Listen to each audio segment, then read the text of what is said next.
All right, in this video, we're going to talk about your sewer and your waste tank management.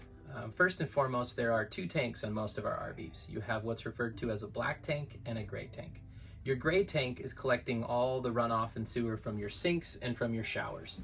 Your black tank is completely tied to your waste system or your sewer, like at home, which in an RV just is your toilet.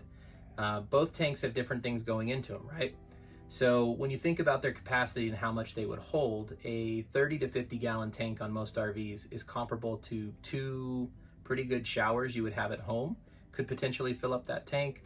Or if you left a sink on, or a child left a sink on and you were running it for a while, you can fill these up pretty quick. And so we've got things that I'll point out to you on the coach that can help you monitor those tanks to make sure you're not in a jam where you're out on the road, your tanks are all of a sudden full, and you need to figure out what to do to get them emptied.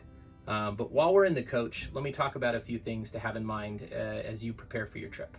So I've got a couple products out here on the countertop. First of which, and this is really, really critical, you want to make sure you're always using some form of camping toilet paper. You don't want to use the regular stuff that you have at home because it doesn't break down inside the tanks and could potentially lead to damage that could incur costs or cause blockages and things like that.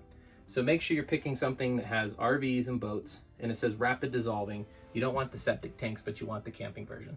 And every rental with Trailheads, we always send you out with about 4 of these. We also prepared all of our coaches with black and gray tank chemicals. And these help break down anything that's in these tanks and keep them smelling fresh and clean. So anytime you dump your tanks outside, we recommend taking one of these pods, coming into the toilet, and just dropping it down in there. And while that water's building up in there and sloshing around, these help to break down all the solids. And then this is our version of a gray tank, which has kind of a lemon aroma to it. And you can just pour this down any one of the sinks. You really don't need to use much, just a capful, but that'll keep things smelling fresh as you're traveling down the road. So let's talk about the controls that you have inside the RV that help you monitor these tanks when you're on your trip. So all of our coaches are equipped with these meters here.